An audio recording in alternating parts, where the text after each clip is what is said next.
can go. Yeah, Mr. Opschepper. I think we're ready. Yeah. Yeah.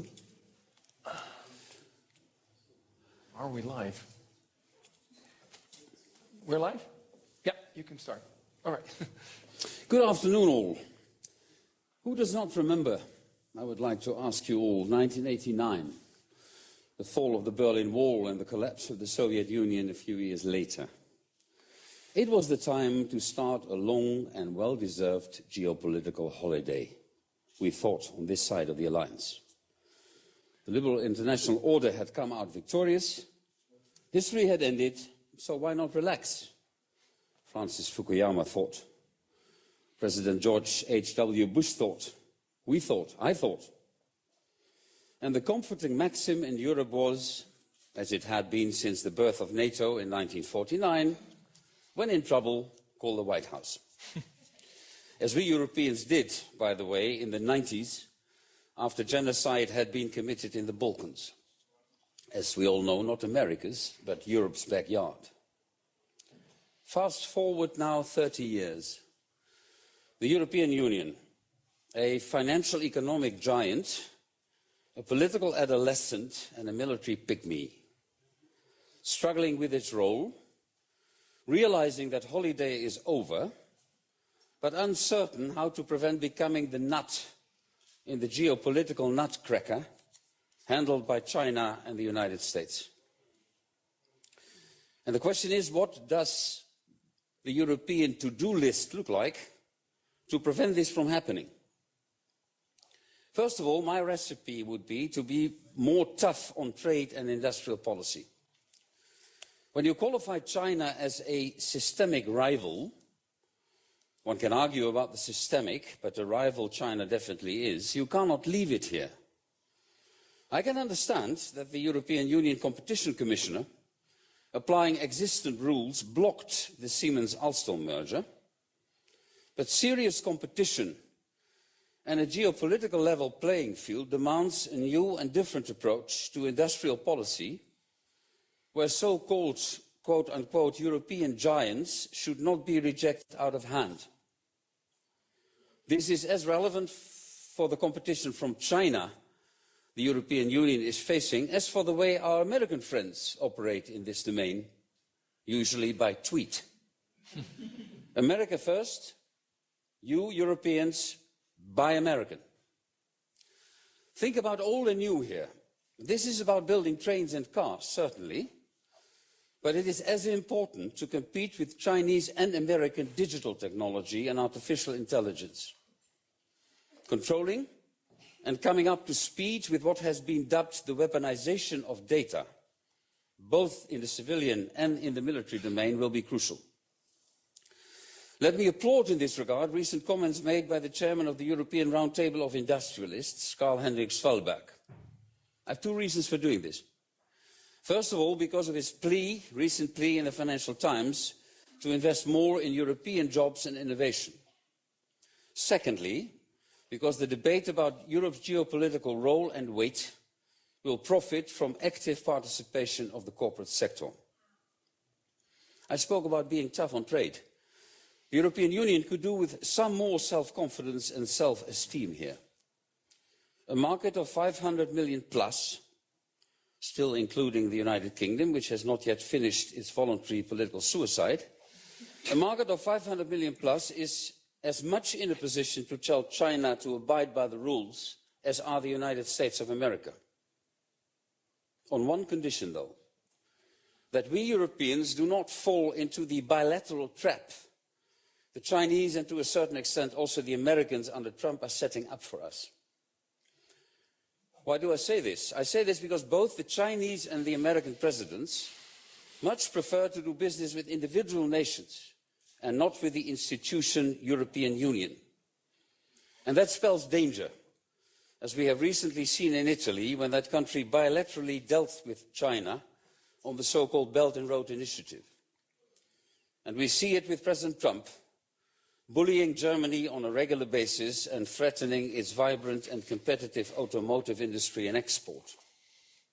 For this reason, It is essential that the European Union develops a long-term and integrated China strategy, which is at the moment non-existing. Long-term, because China thinks in decades, not in years.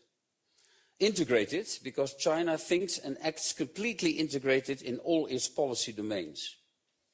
Take BRI as an example. It is impossible to distinguish where politics end and economy begins and vice versa. And a third element worth mentioning when you develop a China strategy is China's centralism.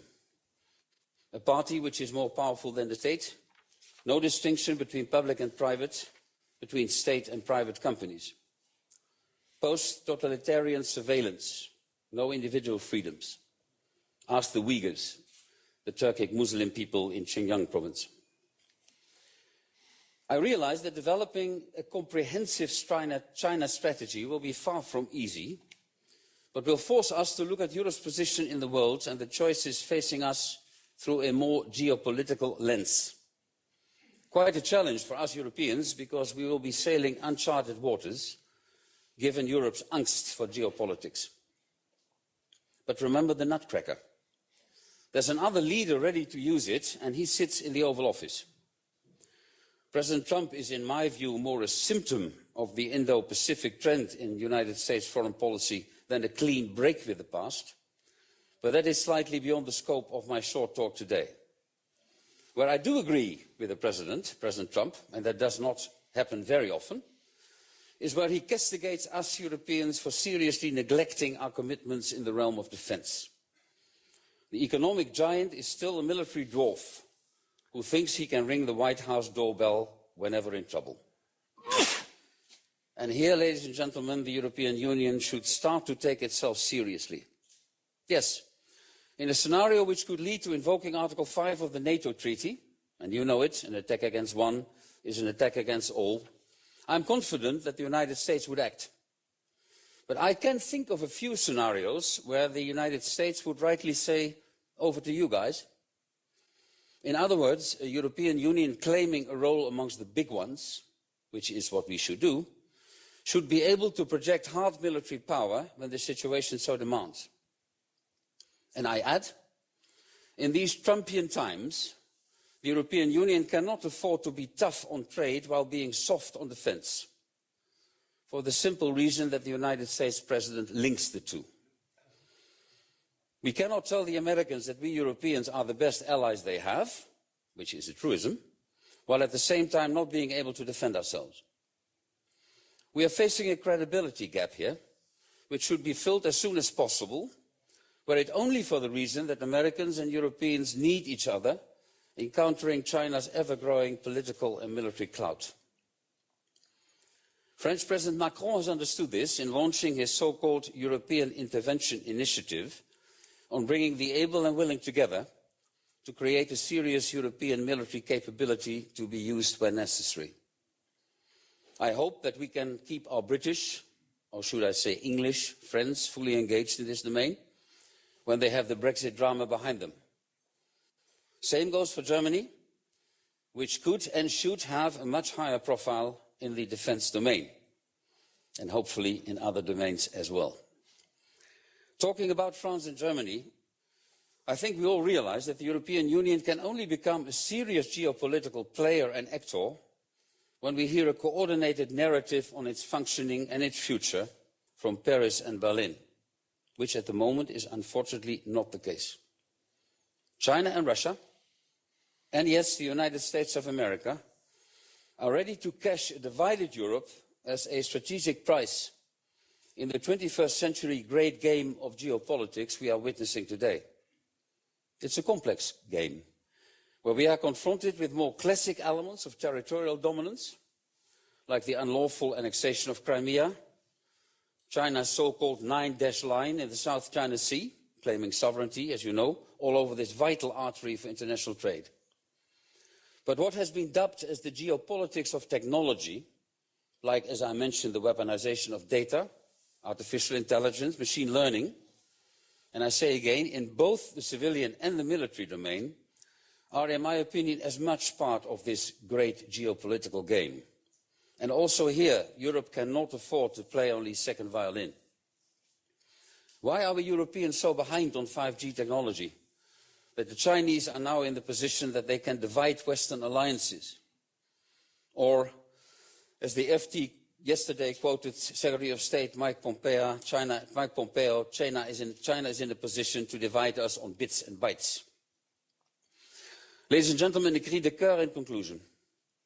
In defining and securing Europe's position in the 21st century, in that world through the unique project with the European Union, we must realize that what I would call societal issues, like migration and income distribution, are as much driving risk and uncertainty as the rise of China or the tweets of the American president. The resulting dissatisfaction with the voters is, as we all know, often directed against the European project. So to prevent a situation where the Union becomes the nut in the Chinese-US cracker, defending it in the national political domain is as important as forging a coherent China policy, dealing with an assertive Russia, or trying to read the Trumpian tea leaves. Because at the end of the day, to quote the words of Tip O'Neill, a former Speaker of the US House of Representatives, at the end of the day, all politics is local. Thank you so much.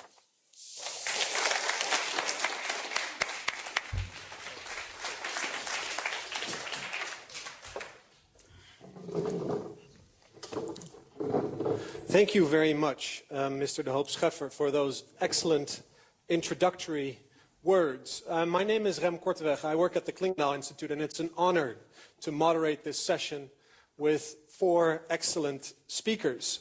Now, the title of our session is How to Reinforce Europe's Global Competitiveness in an Uncertain and Changing World, and I think it's a credit to the organizers and a testament to the changing nature that Europe finds itself in, that they've invited a former NATO Secretary General to kick off this discussion. In a way, this is a panel about where we stand currently in this geopolitical and economic transition moment. And it's a great pleasure to introduce 4 speakers that will shed their light on this particular European condition. In a way, before I get through those 4 speakers and give them the word, in a way I'd like to paraphrase what you're describing, Mr. de Hoop Scheffer, as the big squeeze. The big squeeze that Europe finds itself in geopolitically, on trade issues, economically, but also perhaps politically, as we see the rise of populism and Euroscepticism in European countries forcing centrist politicians to make very difficult choices. And what I hope we are able to do in the next hour or so is to take an outside-in approach. First, look at what are the external challenges Europe faces, continuing the discussion that you started, Mr. de Hoop Scheffer, and then zooming in also on how European politics are changing and whether we can address the challenges that you so rightly lay out. So after your keynote, and I think we listened very attentively, I would now like to ask our 3 other panelists to give their short introductory responses. And first of all, I'd like to mention who our 3 speakers are. It's Reinhard Bütikofer in Frankfurt. He is a member of European Parliament for the Greens, a very well-known figure inside the European Parliament and out, very active on trade issues as well. Then I'd like to invite Ms. Michaela Markussen, the chief economist at Société Générale in Paris, to offer her perspective. And then finally, Professor Simon Hicks, professor of political science at the LSE. And so without further ado, I'd like to ask Mr. Bütikofer, continuing Mr. de Hoop Scheffer's analogy that Europe is the nut inside the Chinese-American nutcracker. How does it feel being in the nutcracker? Well, thank you, first of all, for having me.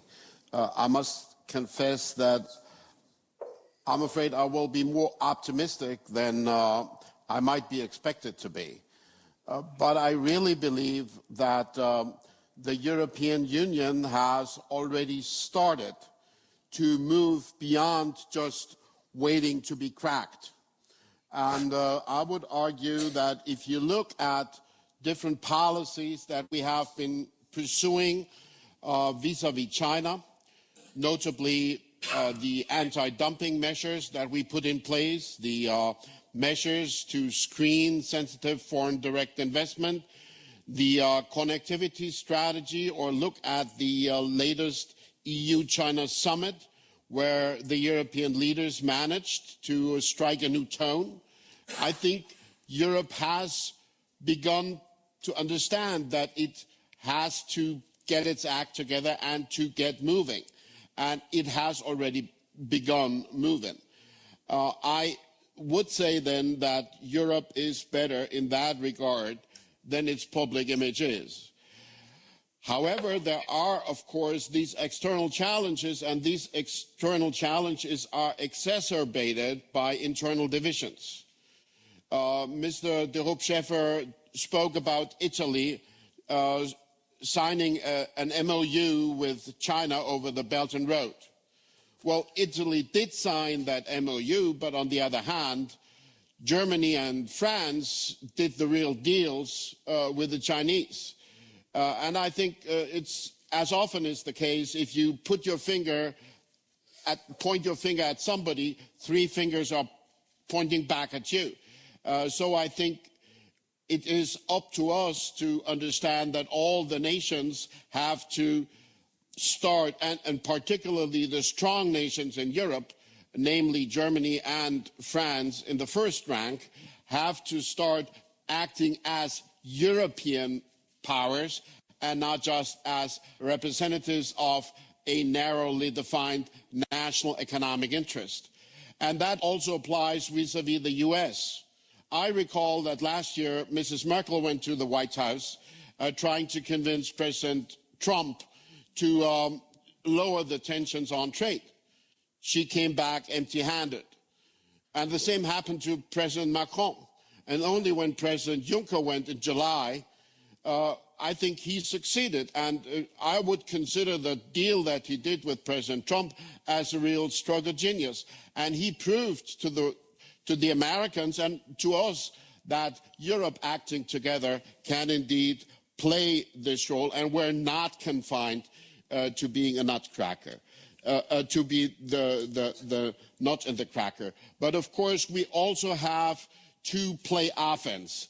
And that's maybe a point I would like to add to what the SecGen said about where we have to look.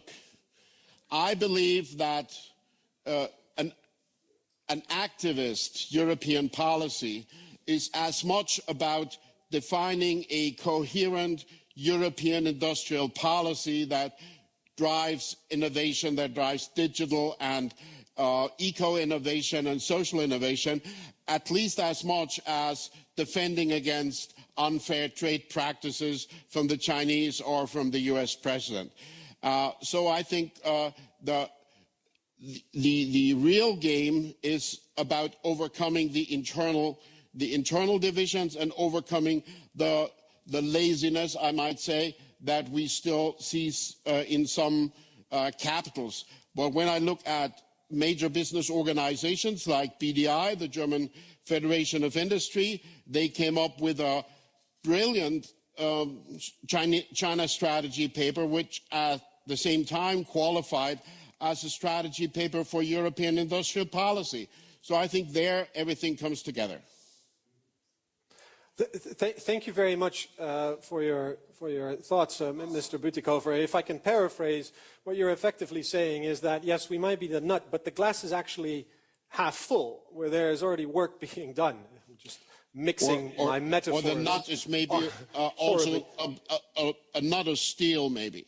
A nut of steel. Okay. Let's see how far we can take the analogy this afternoon.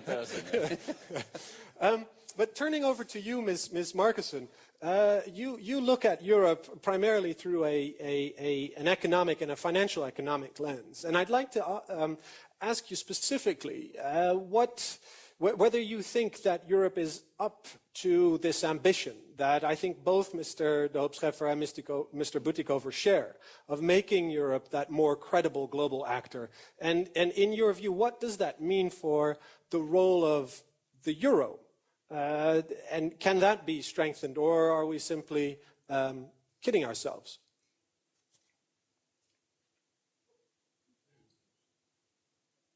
There's no... That's a shame. We're not hearing you. I don't know if there's anything we can do.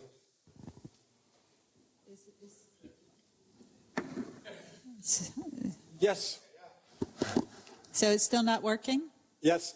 It's working? Okay, good. Thank you. Okay.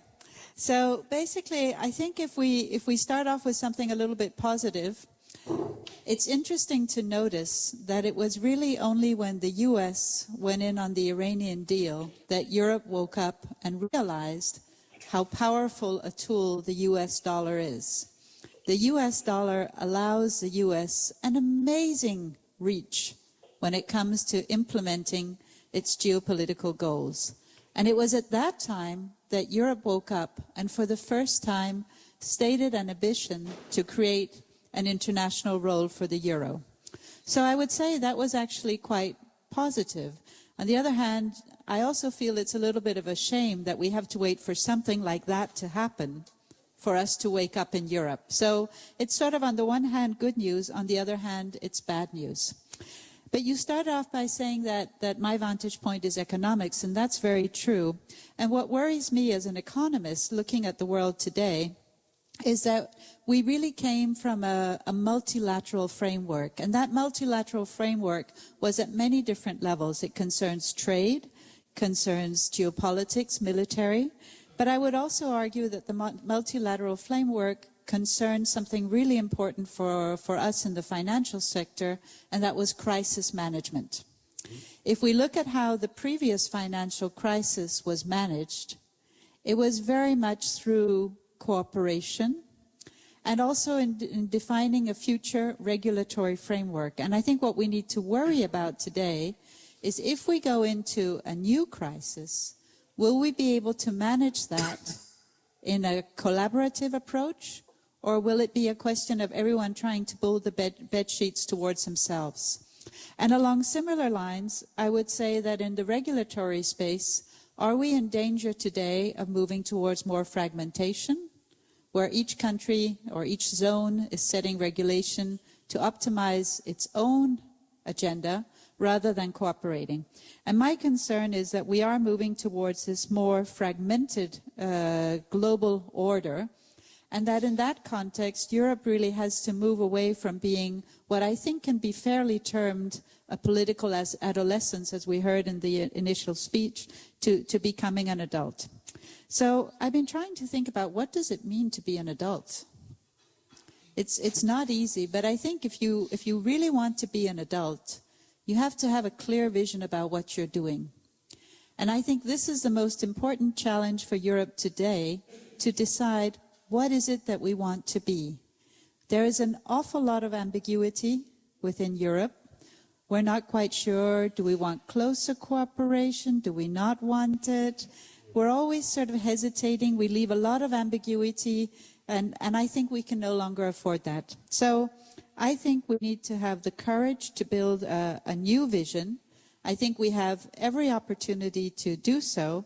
And just, to think about it, we're starting from a really strong point of fantastic assets. And I was looking, and I won't read them all to you, because I was just looking at the European institutions. We have an amazing set of institutions, with the Council, the Commission, the Parliament, the European Court of Justice, the Ombudsman. We have the ECB, the ECA, and I have a long list here. I won't read them all to you. But we have a very strong set of institutions. But I wonder, do our populations know these institutions? We also have very strong social and welfare models. Do we always appreciate them? And we have a wealth of experience to show us what works in these welfare models where we can really learn from each other. We heard this morning that Europe is a leader on climate change. We can use that to our advantage. And on top of that, something we haven't mentioned really directly, we did touch slightly upon it before lunch with the question of immigration, but Africa is on our doorstep and could be a fantastic opportunity for Europe. Should we really be letting the Chinese take over in Africa, or should we be stepping up to the plate and doing something? So I think we have tremendous opportunities that we can work on, but I think the way forward has to come from a vision, because I have the pleasure to come to a lot of conferences. I haven't been to a single conference yet where someone said, no, let's walk away from it all and forget about it. But there's something missing in our ingredient, and to my mind, it's that vision that we can share with our populations and we can embrace it and move forward. And just as a concluding thought on this, if you think about what is a populist is someone who's promising a romanticized return to the past, probably a past that never existed. What is it about take back control in Brexit? It's some kind of romanticized vision of taking back the UK maybe to the 1950s. How is that good? At that time, 3% of the population had a refrigerator and there was food rationing. I don't think that was a very exciting time. Make America great again. It's again this romanticized vision of the past. But if you tell someone who's lost their job to a robot and is now being competed in their new job in the service sector, maybe from an immigrant, that we're going to do more of the same, I'm going to say no, thank you. So to me, that's really what we miss today, is this idea of a strong vision for Europe. Okay, thank you for that. I hesitate to give the floor back to Mr. Butikover, who I'm sure, and I'm sure that the Greens have a particular vision that they are putting forward now that it's campaign season. But before I go back to the other panelists, I want to give Simon Hicks an opportunity to chip in and also Mr. De Hoop Scheffer to respond. Professor Hicks, you studied the European Parliament in depth. You have a deep understanding of the European institutions. We've heard the previous speakers lay out sort of an agenda of what we need, what Europe should be delivering for its citizens. Is that realistic, given what we are likely to see coming out of the European Parliament elections and the new Commission? Thanks very much.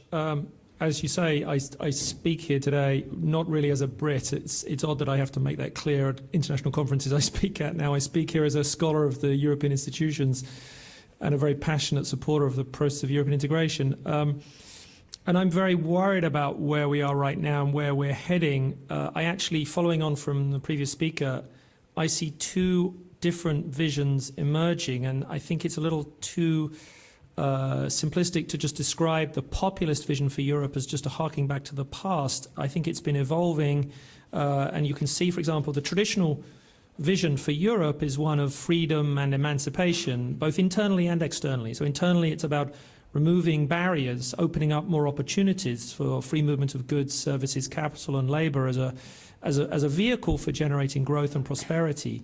Of course, with a safety net and minimum standards in environmental and social affairs and reinforcing existing welfare states, but also externally a vision of freedom of global markets and free trade, and the EU being at the forefront of promoting globalization, the WTO and global markets, and really preferring to exercise a soft power globally rather than a hard power. So you can think of that as the traditional vision or the established vision of the process of European integration over the last 20 or 30 years. The populist vision is emerging as one around the theme of protection, a protectionist Europe. It's not in the sense the populists are not necessarily anti-Europeans anymore. They're pro-Europeans in a different sense. What they want is a Europe that is a protectionist Europe, both internally and externally, protecting Europe against a dangerous world. Closing Europe's borders to immigration, protectionist international trade policies, trying to exercise a hard power, potentially, particularly in our part of the world, but also protection internally, and here bringing back powers to nation states to protect themselves against the process of European integration internally, potentially unraveling what we've already built in the area in the Eurozone, and also unraveling what's been built around Schengen. So, in a sense, we're almost at the cusp of this point, and what I see coming in the European elections is really a battle between these two alternative visions of where Europe is heading. And if we read and look across at the current opinion polls, you can see a big shift, I think, in representation in the European Parliament for this more protectionist vision of Europe, more populist vision of Europe from the radical left and the populist right. We could have at least between 35 and 40% of the seats in the next European Parliament could come either from the radical left or the populist right. We're going to see a much smaller centrist pro-European bloc. For the first time, we'll see the EPP and the S&D, the grand coalition in the Parliament, fall below 50% of the seats. We'll see coalitions inside the European Parliament being much more difficult to build and maintain stable coalitions inside the European Parliament. So immediately we'll see that play out in terms of the formation of the next Commission.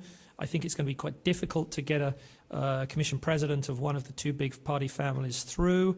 There will have to be a package deal across all of the political institutions and presidential offices that are up for grabs. The difficulty, of course, is that will be seen as your classic centrist European cabal of the EPP, the Christian Democrats, the Social Democrats, the Liberals, and perhaps also the Greens. That's playing into the hands of those to say, see, we told you, they're just a self-interested, centrist, pro-European cabal, like ruling against the will of the people, which is questioning a lot of fundamental elements about this project. And then moving forward to think about the policy agenda of the EU going forward, I think we will see politicians and parties from some of these movements taking on some significant roles. They will be significantly represented in the European Council with Polish Law and Justice, with Orban, who I expect to leave the EPP, of course with Lega and Five Star Movement in Italy. You can see representation at the highest level in the European Council, in the Council of Ministers, a big bloc in the European Parliament, perhaps getting some key committee positions and rapporteurships in the European Parliament. It's going to be a very new world in which to think about how to try and shape policy going forward in the EU. Thank you for that. That's a somewhat sobering assessment. I'd now like to give Professor de Hoop-Scheffer the opportunity to pick up on some of the points that you've heard raised in response to your keynote address, and perhaps push you a little bit and ask what would be sort of the key 2-3 things that the new Commission should really take on board, despite some of the difficulties that Professor Hicks mentioned. I mean, let's assume that there will be a next Commission. What should be the 2-3 priorities that they should really sink their teeth into? I think in answering your question, I would not start with the Commission first of all, because I think the burden of responsibility now really is and should be with the heads of states and government. They have decided already a number of years ago, we are the crisis mechanism, we are the ones who are calling the shots, and this is not a plea against the Commission at all. They have to take Europe in their own hands, and as Professor Hicks was rightly saying, that will become more difficult. Why is it becoming more difficult? The European political middle ground has itself to blame, because you see in many countries, including this country, the Netherlands, the traditional parties who all stem from a pro-European tradition have thought, well, if we put a few populist feathers in our cap or on our cap, we might attract more voters. And they have not been honest to their roots, not been honest with themselves. So, I mean, the European political middle, and I define that middle quite widely, has itself to blame. So I do think, and there is a declaration from Sibiu in Romania, which is fine, which is nice, but these are up till now words. And when I say the European Council, as I said in my brief introduction, I really think that France and Germany, President Macron and Chancellor Merkel, and who knows, a new Chancellor, if that's Madame Kramp-Karrenbauer or any other, it is up to the Germans, up to the CDU-CSU to decide, that they get their act together. Because you can speak about Hanseatic coalitions here in the Netherlands, you can try to form different alliances. When there is a different narrative from Berlin and from Paris, it will not work. It will not work internally, as Professor Hicks was analyzing the top jobs. It also will not work externally. And a European Union which I want, and which I want to survive geopolitically, vis-à-vis the Chinese and the United States of America and an assertive Russia. I noted, by the way, in preparing this little talk, that I could not have imagined, I think 6 or 7 years ago, that it would be an introduction of almost equidistance between China and the United States. All right, we still have NATO, we still have solidarity, we still have Article 5, but I could not have imagined myself giving such an introduction in before Trumpian times, and let's hope that Trumpian times are ending earlier than one might expect, but I'm not so certain. So my answering your question, Rem Korteweg, is the narrative in Berlin and the narrative in Paris. Macron, and then I ended not for nothing with Tip O'Neill and all politics is local. Macron had wide-ranging ideas, but he also had the Gilets jaunes, his yellow vest, which all politics is local, which limits the ability. He can put the European Union en marche, to use his expression. And I must say, as I said politely in my speech, I see a certain, how shall I phrase this, a certain paralysis in Berlin, in Germany, I don't like, because I think that Germany should and must be at the forefront, not only in the realm of defense, but in the realm of ideas about the future of the European Union. But again, I end where I started. Nothing much will happen, be it internally or externally, if we do not hear the same narrative from Paris and from Berlin. And by coincidence, we have a German and a French participant. So we're going to continue this unpacking the Franco-German motor, if you will. Mr. Bütikofer, you are a member of the European Parliament, but you also carry a German passport. Could you comment on not just what Mr. de Hoop-Scheffer said, this appeal for German leadership, but also perhaps addressing Ms. Markison's point about this necessity of a vision? And I already kind of hinted at that. I'm sure that you, as a Green Party member, will certainly have a vision for Europe. And also, if I can pile on, Mr. Hicks's analysis that it's going to get more difficult in the European Parliament. So I think we should listen to you for a minute and get your insights on where things stand with respect to Germany, but also with respect to the European Parliament. Please. Thank you. Campaigning as I am at the moment, I do not allow myself the luxury of pessimism. And even if I was a pessimist of reason, I would still insist on being an optimist of will. And I am a bit disappointed by what Professor Hicks said, painting in the darkest of colors what's coming up. There will be a major change, a monumental change in the European Parliament, that's for sure. But I would not describe that as a dissolution of the centre, rather as a reconfiguration of the centre. The two former mainstay parties, EPP and SD, will get weaker, but Liberals and Greens will get stronger. And I am completely convinced that we do own the capabilities and the insights that will allow us to chart a course forward. My vision is threefold, I might say. One is built on the famous Kantian vision of perennial peace, where he describes globalization of democracy and globalization of exchange, cultural and economic exchange, as the two pillars of a global order of peace. I share that vision. And that's why I'm supporting the concept of multilateralism. I just read an article by Professor Mearsheimer, who argues that the liberal international order was bound to fail. I don't agree at all. And I also, sorry, Secretary General, I don't agree with your statement of equidistance. I don't feel that way with regard to the Chinese or the Americans. I think we still share a lot more, notwithstanding that we don't like the president in the White House. So I believe that the second element of the vision is the necessity to transform our economies and our societies to live within the borders of global sustainability. And the third vision is indeed, Professor Hicks, about protection. I refuse to accept the equation that protecting is the same as protectionism.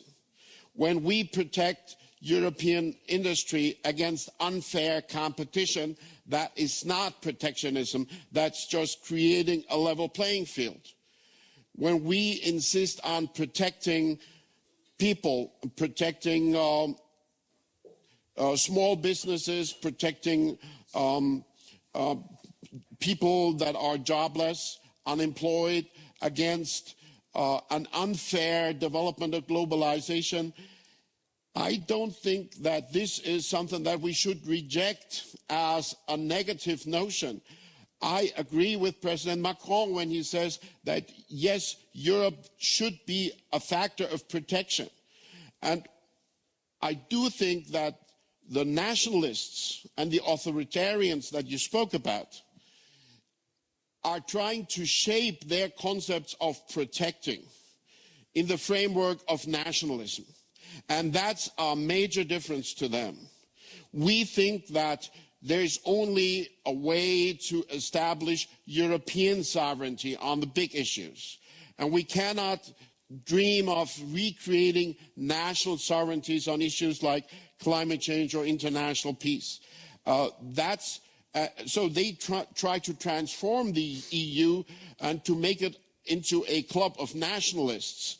But that's their weakness also, because they are not understanding the lesson that Paul-Henri Spaak told us many years ago when he said there are only two kinds of countries in Europe, the small countries and the countries that do not yet know they're small. Now we're learning all of us are small, but together we're really capable to be very powerful, and we see that in the trade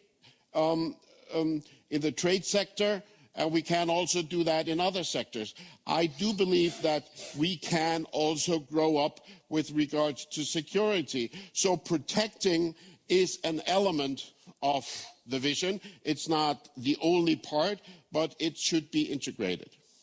Can I just follow up and ask you, Mr. Bütikofer, regarding Germany's position in this new institutional cycle? Can we expect a more sort of proactive Germany on these more geopolitical topics? Is politics in Berlin able to deliver on that demand that we see, not just here in the Netherlands, as expressed by Mr. de Hoop-Scheffer, but you saw it in various formats in various countries over the past couple of months, this appeal for Germany to play that stronger role in terms of making Europe more coherent and credible? I agree with that. I do believe there cannot be any type of European Weltpolitikfähigkeit, as Jean-Claude Juncker said, no European capability of being a global political player without Germany understanding that it has to contribute to that effort. Presently, German politics has grown stale. And I really believe that there has to be a new opening, a new impetus, a new start, a fresh start. I don't see a major new departure being delivered by the present German government. So they're just waiting for their opportunity to run from the coalition that they feel themselves forced to stick with, even though either side hates the other. I believe that Germany, in order to play a new role, just like France with President Macron, has to also find the courage to come up with a new internal combination of forces. Otherwise, we tend to be a blocking factor, I'm afraid. And the Greens, I might add, might play an important role in this, given where public opinion seems to be pointing towards. Can I now turn to Ms. Markussen?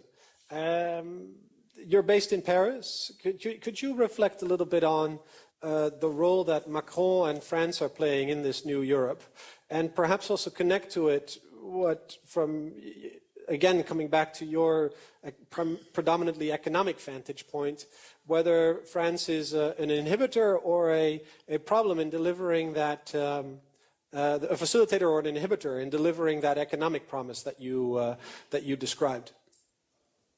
So I think when we look at the Macron presidency, it's clear that one of the very strong characteristics of Macron is he's extremely convinced about the value of the European model. We saw the Sorbonne speech where he set out a very ambitious view for Europe, covering many different areas, and interestingly covering many of the areas that we've been discussing here today, ranging both from the economic topics to the geopolitical to the military topics. So it's clear that the current government in France has a very strong view about what Europe should be. And I think if we look at the European agenda today, I don't think it's really very easy to say that there's one country or one element that's to blame.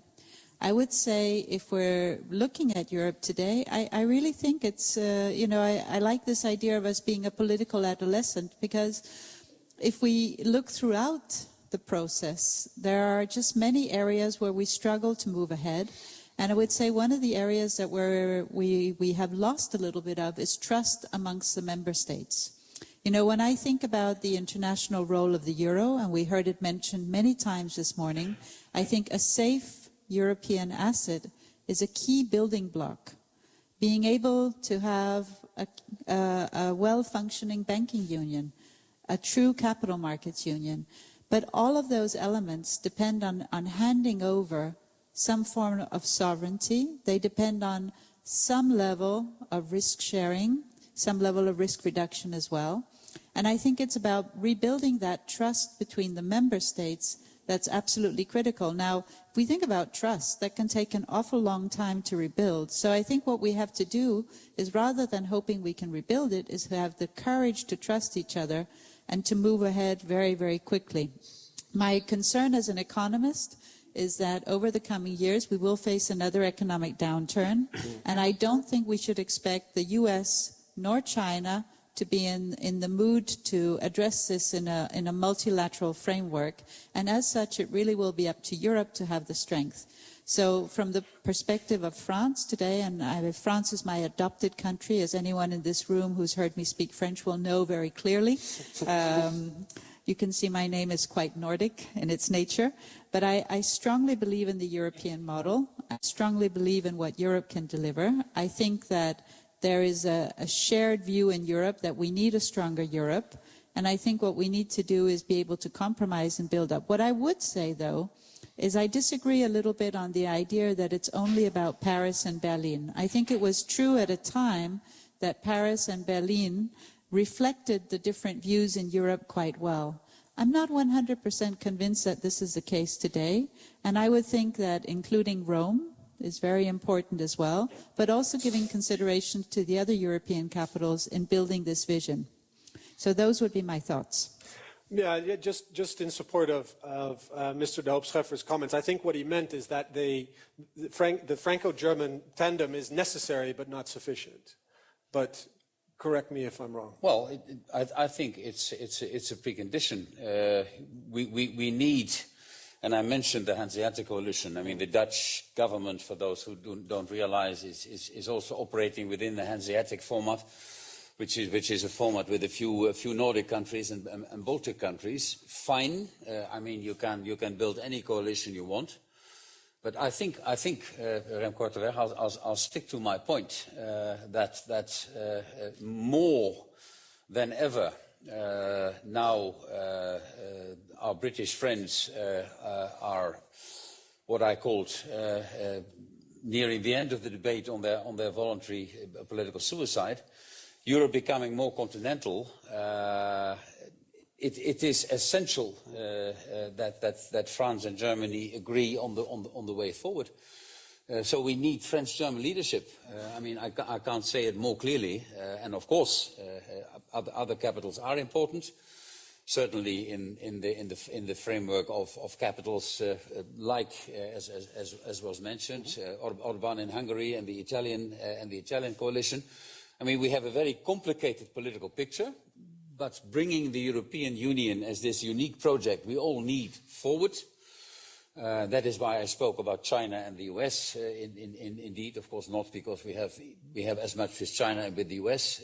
We share the values with the US very much, although it's from time to time different in these Trumpian times. I add once again, but I stick to my point that I think the narratives from France and Germany. To give you one brief example, the Sorbonne speech by Emmanuel Macron was mentioned. The reaction from Germany came, and the German ambassador will correct me when I'm wrong now or later, came from Annegret Kramp-Karrenbauer and not from the Chancellor. Now, I can understand. But if you compare those two speeches, you see two different narratives. And that's what worried me. I want to go to Professor Hicks and ask you, as a professor of political science, could you shed your light on this tension, in a way, that the member states may be more important, whereas in terms of decision-making power, the European Parliament and the institutions are still very, very crucial. And could you just address this topic of Franco-German cooperation in a context of the two visions you described? And as a Brit, can I ask you to address the Brexit question, because it has popped up not just once but twice? What role should we expect from the UK in the next institutional cycle? How long have you got? Let me first say, on the first point there, my understanding of the history of European integration is at key points in the process.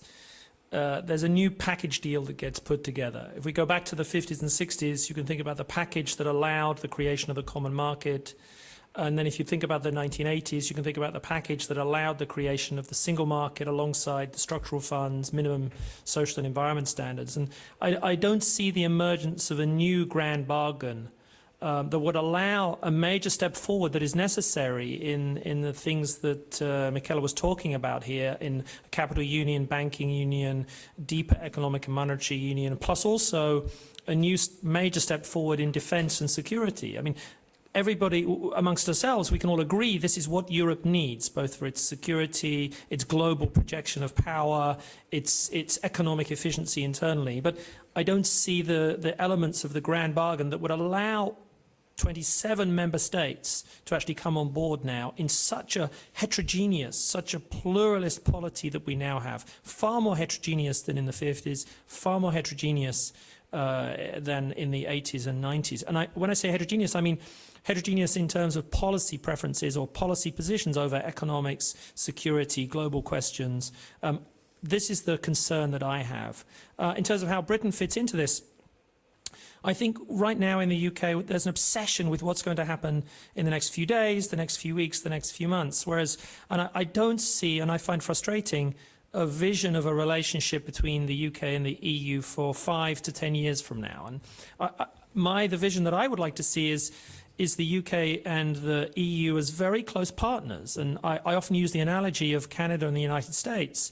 Of course, the balance is slightly different between Canada and the United States and the UK and the EU, but the spirit of it should be the same. Very closely integrated markets, global security partners in whether it's in climate change, in global trade, in fighting terrorism, in data sharing, in defence cooperation. I mean, I think the Britain will go through the pain of leaving the EU, but we will immediately start to rebuild a lot of the connections we had, because the whole reason, the economic, the political and the security reasons why we were in the EU in the first place are not going to go away. They are still there. And so there will be new rebuilding of closer economic, closer social relations. And here I speak as a professor in a university, but equally close defence relations. And I can imagine an annual EU-UK security summit, for example. So I would like both from the EU side and the UK side to set out a positive version of a vision of a partnership between the EU27 and the UK 5 to 10 years from now, and I don't see that emerging. Thank you very much. And with that, our time has run out, unfortunately. So I am just going to take a minute or two to thank you, all four of you, for sharing your insights with us. Over the past hour, we've moved from the geopolitical framework and the challenges that Europe faces being squeezed in the proverbial nutcracker between China and America to a discussion on the necessity for Europe to get its act together, to the challenges in a new European Parliament where it will be more difficult to find working majorities, where there are tensions and difficulties in terms of how to get the member states up and running, the crucial role that a Franco-German cooperation plays, and with some Brexit sprinkled on top. And with that, again, I want to thank our four speakers. I want to very much thank the organizers for making it possible to have debates like this about the future of Europe, covering areas from financial economic issues all the way up to grand strategy and geopolitics. And as a think tanker, I am comforted by the thought that also private sector players such as banks are willing to play that role in making debates like this possible. And with that, I think this wraps up the European element of our program, and everyone will continue the discussions inside their national capitals or national sort of formats. So thank you again. Thank you.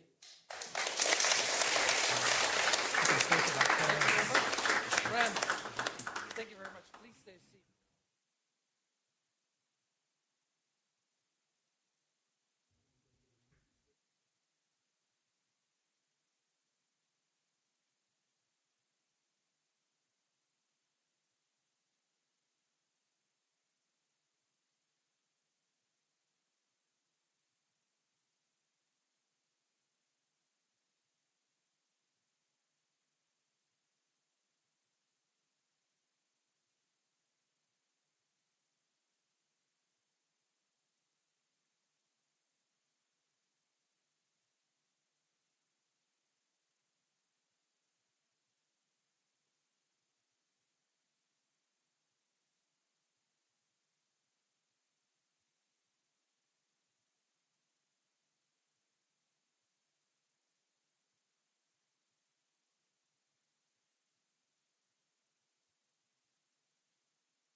Stefan.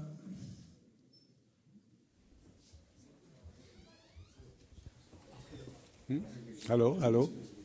Yeah, Stefan, do you hear me? Yes, I can hear you. Yeah, okay. We wait maybe another 3-4 minutes because we wanted to start with the keynote of Commissar Oettinger, but if he's not here, then we start our discussion, okay? Okay, fine. So he hasn't arrived yet? He hasn't arrived yet, but maybe we have the board member of Pulse of Europe. Why don't you start to talk with him? Stefan. Sorry, I didn't get what you said. Okay, so please listen. Yes. Why don't we start and talk to the CEO of Pulse of Europe? And where is he? He's sitting here in front of us. Okay, wonderful. Yes, so that's why. Okay, great. Yes, let's do that. Wonderful. Okay, why don't you start and then we wait for Oettinger, because they have planned a lot, and you ask him what they have planned, that everybody goes and vote for Europe. Okay? Yes, wonderful. Also, unser Moderator, why don't you start? Why don't you tell us what have you planned in the next few days? Yeah. Thanks, Mr. Maleki. I don't know whether I can be heard in London. Yes, they hear you. You hear me? Yes. but we can't hear you. You can't hear us? Now the mic is good. Können wir ihn bitte zeigen, ja? Okay, well then I'll pick up the question that you've asked. I mean, we are a civilian movement, and we have started off 2.5 years ago to promote the European idea and to stand up for its core values. This is basically what we do, and of course the European parliamentary elections are crucial for each of us, as we've heard this morning. And we have launched a campaign in order to really ask the people in the middle ground to go to the polls and really vote. And we have a set of formats, being it rallies in the streets, being it things like European Poetry Slam, etc., pp., to reach out to different people in different social settings, and to really make them aware of the necessity to go to the polls this time. And well, in the coming days, there are a lot of things going on. Yesterday we had an interesting program at the Goethe University. We will have one of our rallies next Sunday in Frankfurt and many other cities across Europe. And we will, I think, close up the whole campaign in Frankfurt on the 23rd. I don't know whether you have heard, Mr. Becker. We are going to do something in connection with the Paulskirche. And we, so to speak, want to set the last big positive sign and make the Paulskirche completely European. So this will be a light show together with a program with music, with a European feeling, and I think this will set the scene for the 3 days of elections in Europe. And I hope that not only the intellectual piece that we've heard before, but also the emotional side, the pictures, the symbols, the European symbols, can do its or their share. You know, actually, here in London, we have had the greatest demonstration, I think, ever, just a few weeks ago, which was for Remain and against Brexit. So I guess in some ways you may say that Frankfurt and London are the leaders in the popular movement in favor of Europe. Would you agree with that? I don't want to exclude other cities, of course, but I've seen, of course, the demonstration. It was very impressive, seeing so many people in the street standing up for their ideas and values. And of course, we are doing the same. And, you know, Frankfurt, as Mr. Becker will maybe continue to promote his city later on, is a very open and liberal city. And there are many people around who are open to others, who feel the European idea, who actually live the European idea. And therefore, I think, yes, Frankfurt is a good place to promote the European idea and to set a firm and strong sign and continue to do so. But can you explain to us a little bit? You started, or you have promoted this movement of citizens for Europe, and from where do these people come? Are they young, old, from all corners, or are they specific to certain groups in the society? Well, it's not easy to characterize such a civilian movement, particularly because it's a very fluid thing. People come and go, city groups grow or shrink, but generally speaking, I would say that there are more academics than non-academics. People, politically, I would say they are in the middle ground, but a wide range from the left middle to the right middle, conservative part, Greens, etc. Most of them are not members of a party. Some of them are, but they leave that aside because we are a non-partisan organization, so not attached to a party, but very open. And in terms of age, yeah, we have a lot of young activists in student cities like Heidelberg or Regensburg, for example. Our teams are organized by students, basically. And in other cities, we have people between, I would say, 30 and in their late 70s. So in this regard, it's a wide range. And what is their desire? What is the vision that animates these people? Well, first of all, I think we share the analysis that our European Union is under pressure and under threat. And we started off after the Brexit referendum and the Trump election because for us the two events were game changers in a way. And we realized that from now on, things that we had taken for granted are no longer for granted, and we have to do something because we think that the civil society has to play a strong role. If we don't do so and we leave the playground to the nationalists, then we have lost already. Democracy can only be kept up if the Democrats are really standing up, fighting for it day by day. And the vision, we don't have a political, we haven't formulated a political idea of how Europe should be shaped, but rather we wanted to start off by sharing the idea that we have to show solidarity, that we have to set a scene for an emotion, a European emotion, that we start creating or helping to create a real European civil society, which only exists in parts of the society, in a very mobile part of the society. And that's one. And the other part is we wanted to create a platform where discussion can take place in an open space. Okay, Stefan, Commissioner Oettinger has arrived. I hand over to him, and he is now to have his keynote. Commissioner Oettinger, it's your time. Thank you.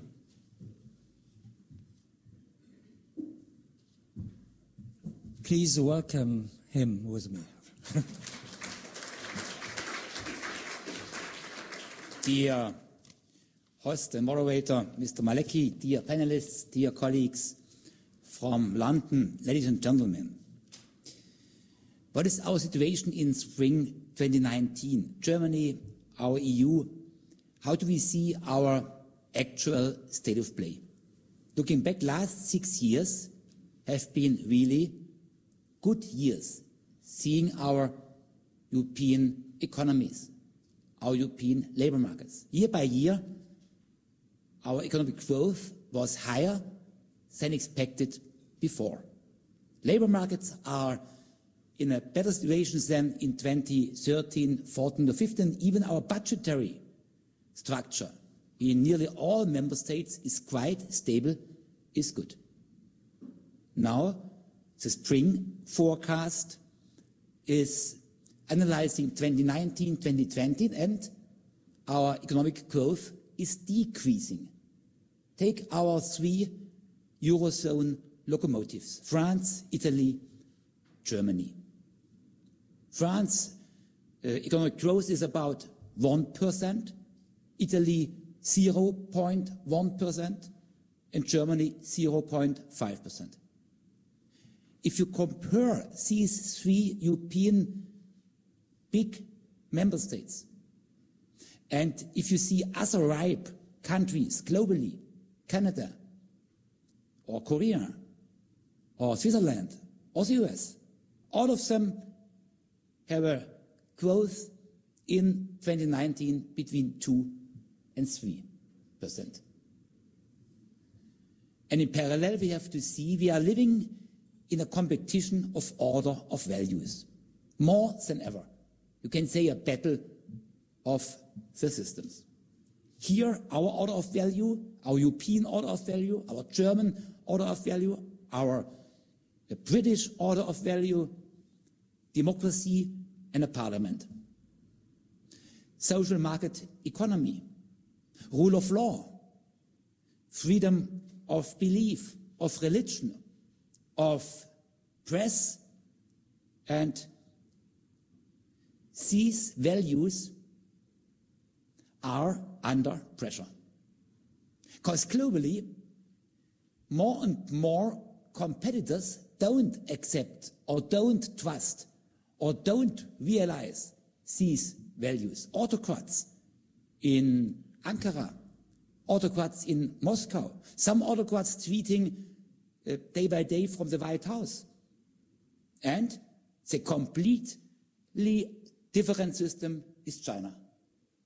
And China has a clear vision via Made in China 2025, being in 2049 number one for technologies, for industries, and for military as well.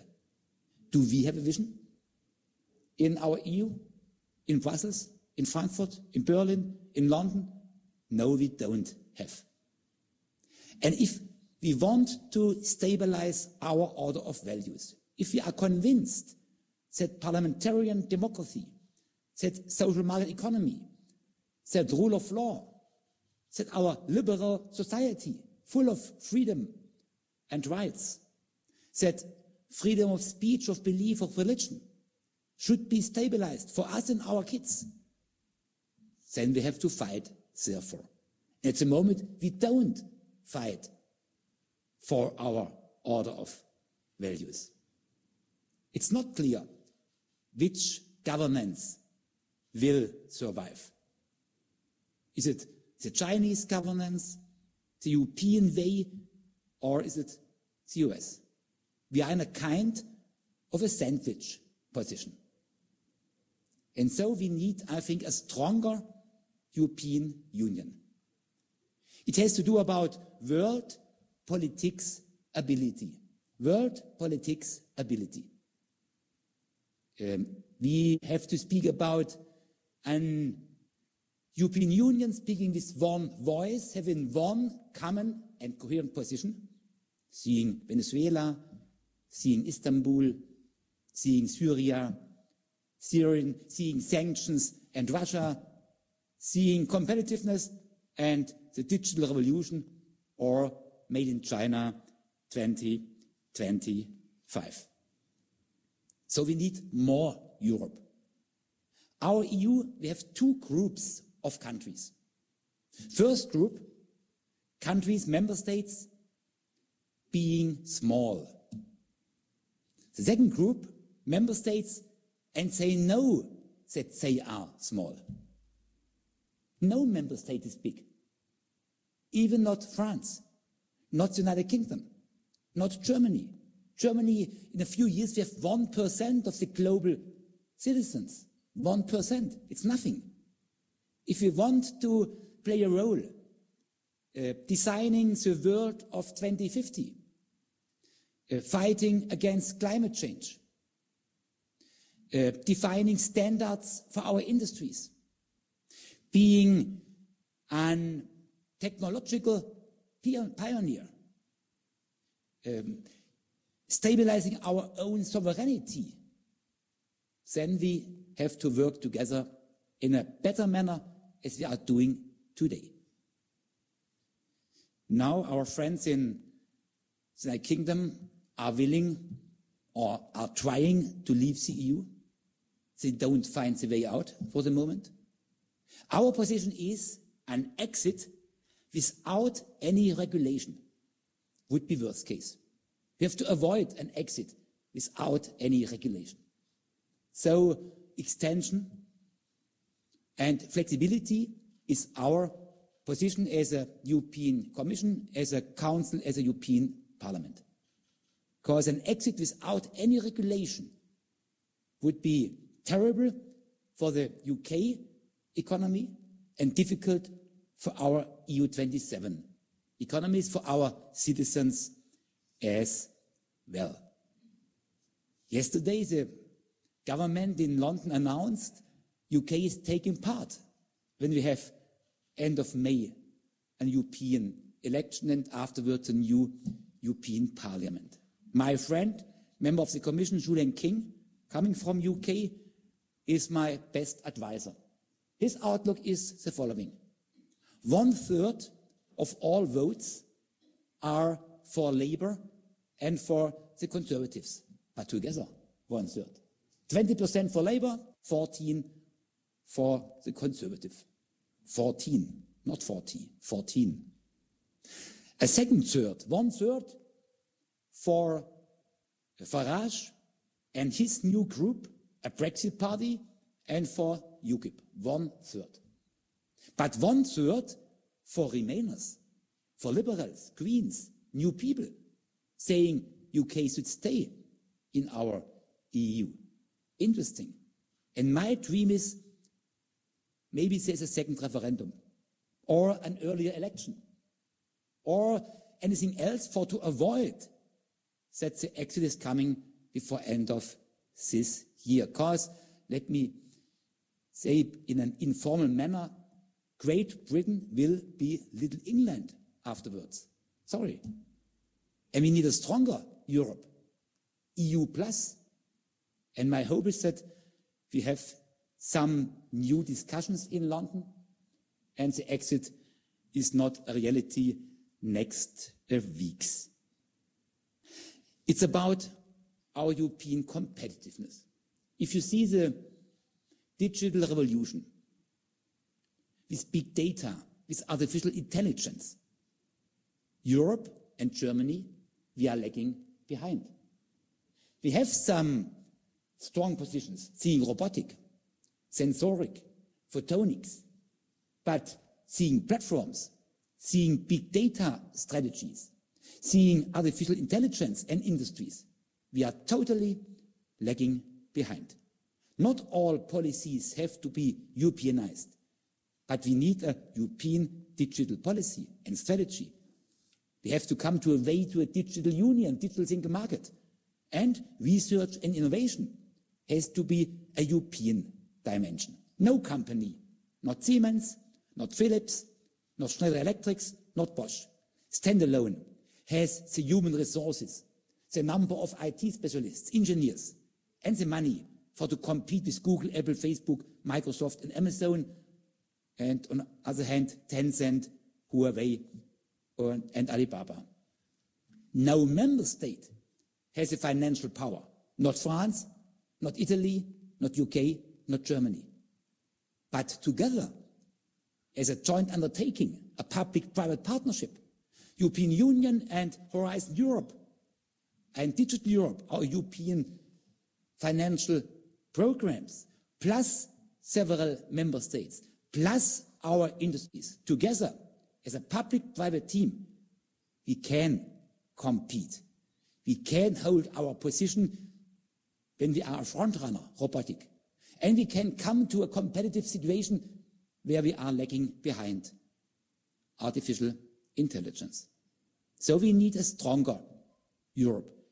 It's about sovereignty, it's about world politics, ability, it's about competitiveness. What is the main challenge after your European election in June and July? Never before we had such a development that nobody from our first row will continue to be a senior manager, a president in our EU. President Tusk will finish his career end of November as a president of the European Council. My President Juncker will finish his career end of October or before end of the year. 28, 27 commissioners, at max 4 are coming back to a next mandate. Who is following President Tajani, President of the European Parliament? Who is following Madame Mogherini, responsible for foreign affairs? She would like to come back, but Salvini and Di Maio are never willing to propose her as an Italian commissioner. Who's following Draghi, ECB, here in Frankfurt? Who's following Minister Centeno? Maybe he will finish his career in the Portuguese government, and so he can not continue as the president of the Euro group. And these 5, 6 very, very important posts and functions.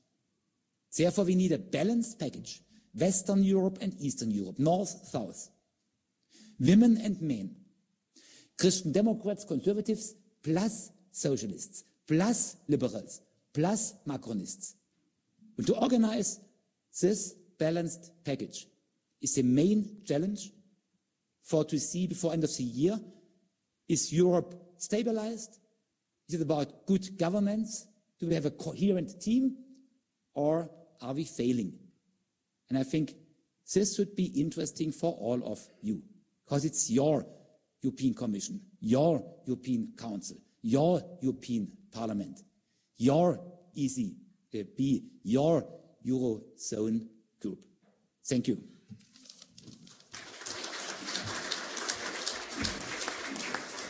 Well, thank you very much for this presentation, Commissioner. I think it was a very frank description of the challenges that we are faced at the moment, and it certainly makes clear how important it is to go and vote and elect the European Parliament that is up to the level of these challenges.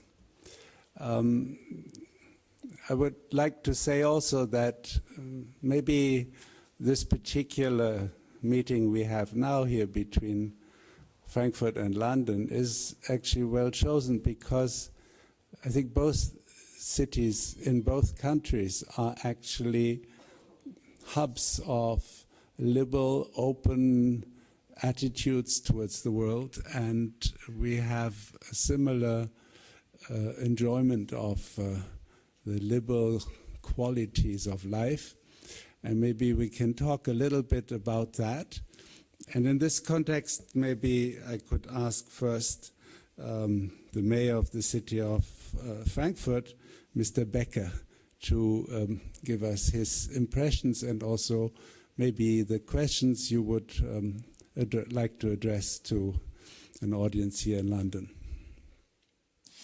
Well, let me first say that I'm sure that for, I would say, all of us, the day of the referendum was like waking up with a nightmare.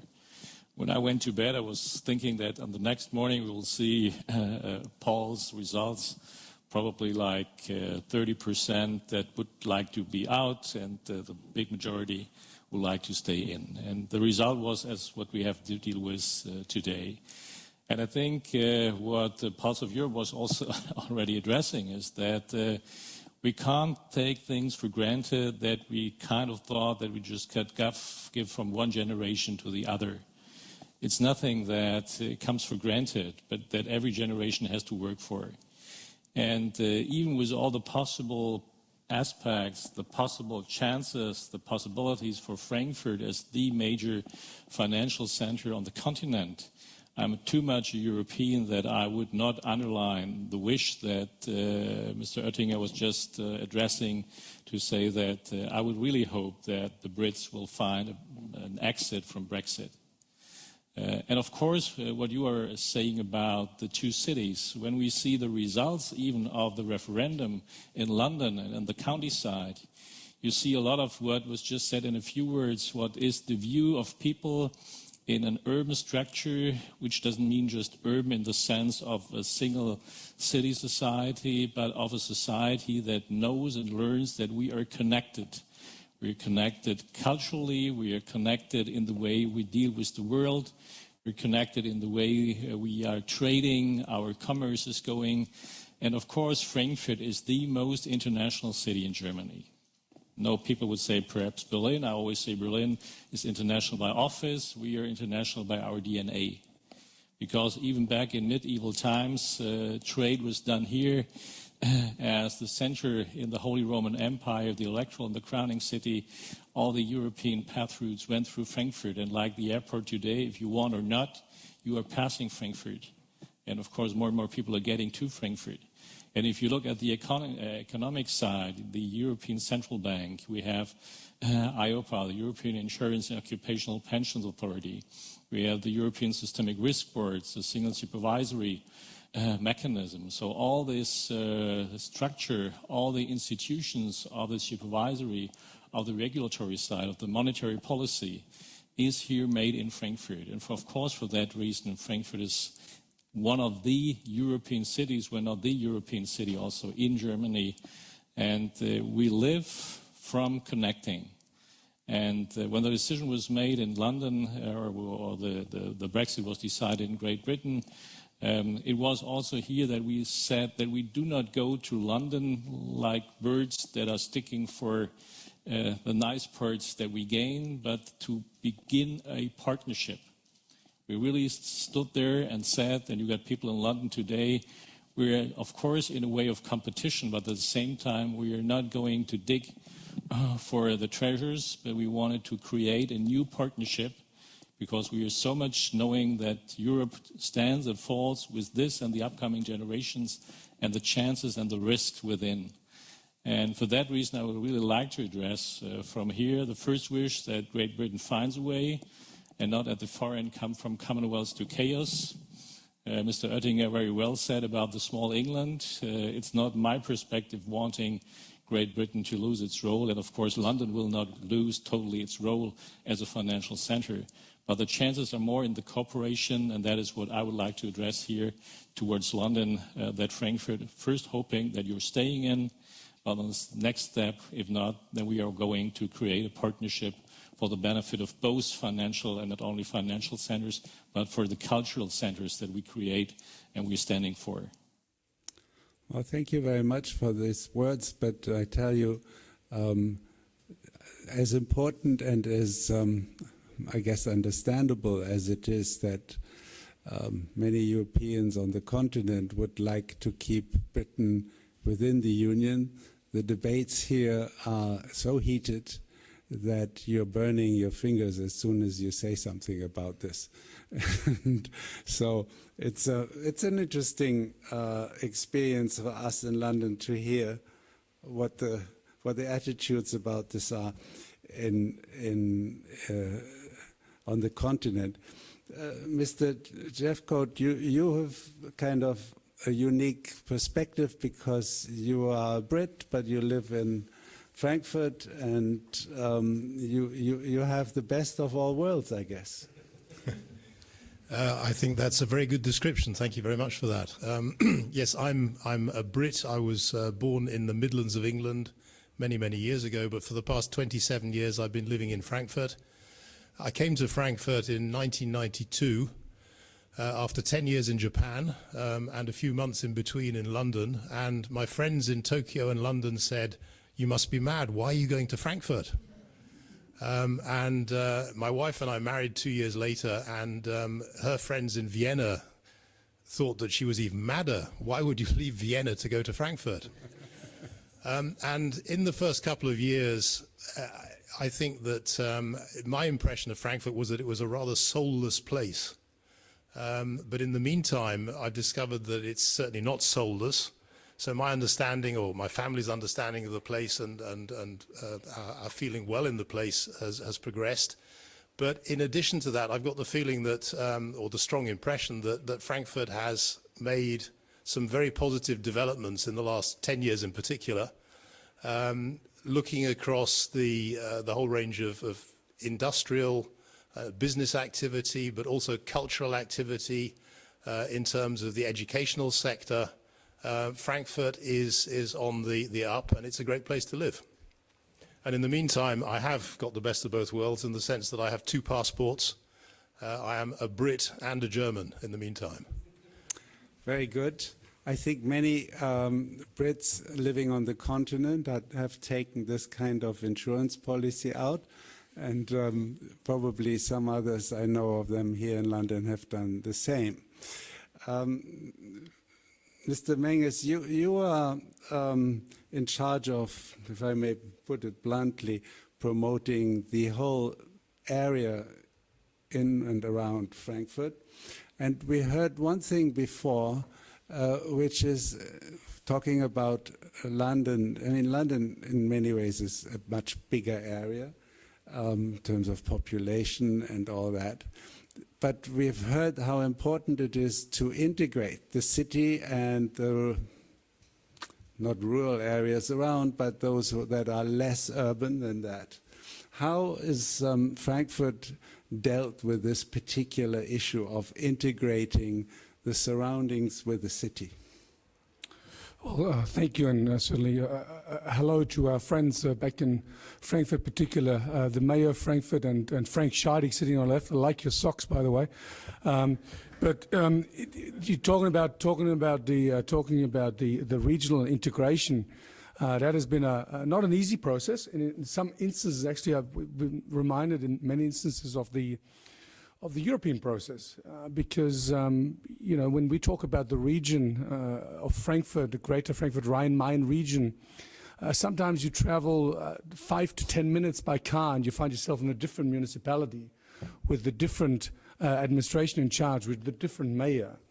And in 2005, we had to bring all these different municipalities, all these counties, and the state of Hessen together under one roof, which is now called the Frankfurt Rhine-Main GmbH, which is the organization that that I have the pleasure to run. And at first, there was a lot of, what's in it for us? What are we going to gain? It was really only about, each individual. There was a time when, even some of the organizations that joined at first decided to leave again. So, it reminds us of something. In the meantime, we've proven that, by an adjustment of the strategy, we can bring benefit to all the areas around Frankfurt, and by delivering real results.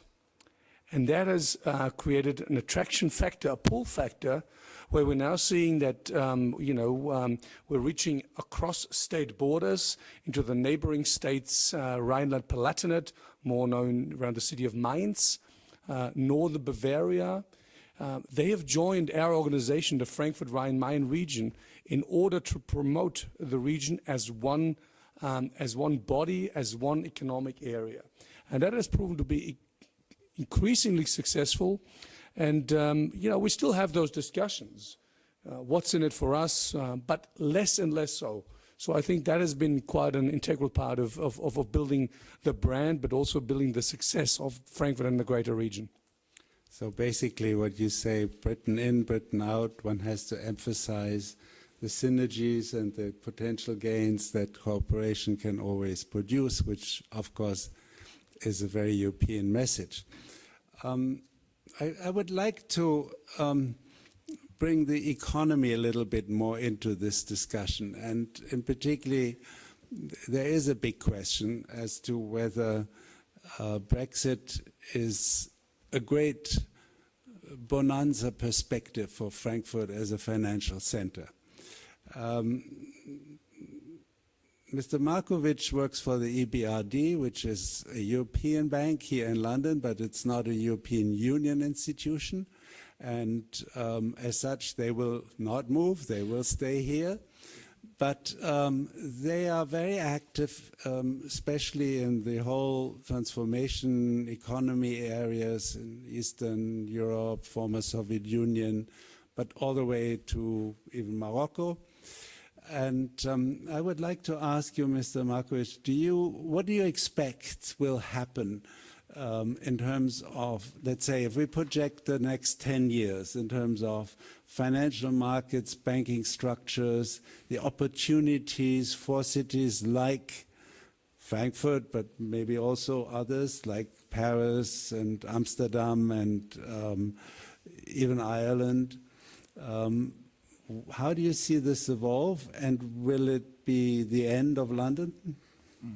So, thank you very much, Professor Collignon. As you mentioned, the EBRD is owned by around 70 different countries globally. So, when it comes to the impact of Brexit, given the global ownership, it will not affect our capital, and we will indeed stay in London. But we expect first some moderate impact on our countries of operation, particularly in Eastern Europe, through several channels. The first one is that Brexit is expected to result in around 10 to 15% reduction in structural and accession funds available to this part of the world, which translated into a share of EU-supported investment is around 0.4 percentage points. So small, but not negligible, given that the major investor in this region is the European Union.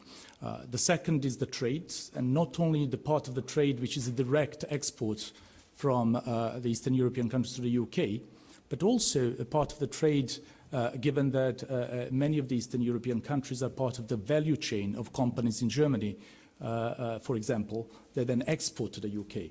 So we estimate this total share of trade that might be impacted at around 7% of the Eastern European export.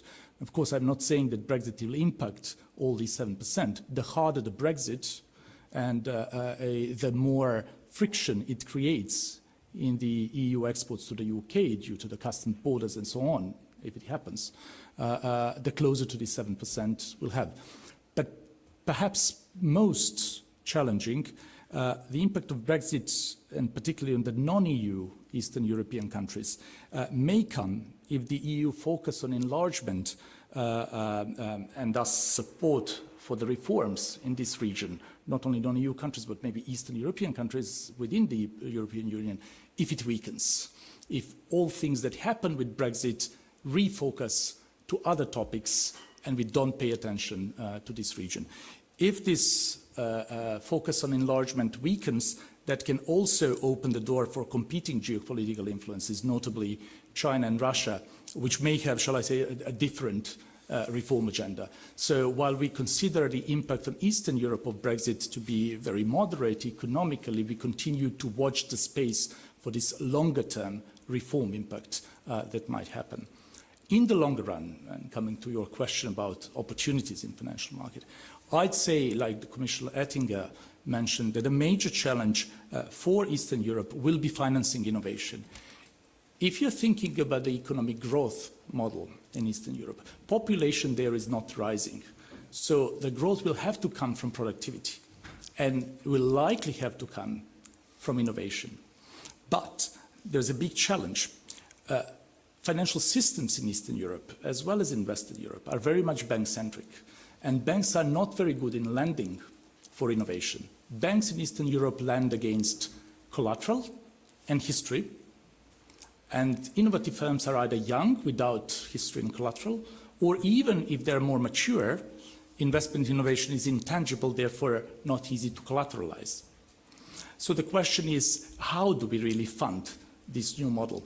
And that's, if you take a look what's happening now with non-bank finance, finance such as venture capital, private equity, crowdfunding, or capital market in general, London, the UK and London, is much ahead of the rest of the Europe. But it's still not at a sufficient level. So I'd say that a future growth model in both Eastern and Western Europe, based on financing innovation, is giving quite a lot of space for financial development in both Frankfurt and London. And if Brexit happens, particularly in Frankfurt,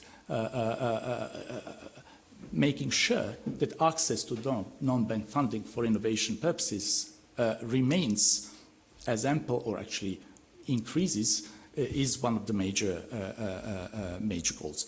So speaking about that, alternatively, of course, identifying ways for banks to engage more in funding innovation, certainly not in early stage, but maybe in the growth stage of firms, or through non-collateralized lending, may be a Europe-specific way to boost innovation in both Eastern and Western Europe. So this part of business is an opportunity for both cities.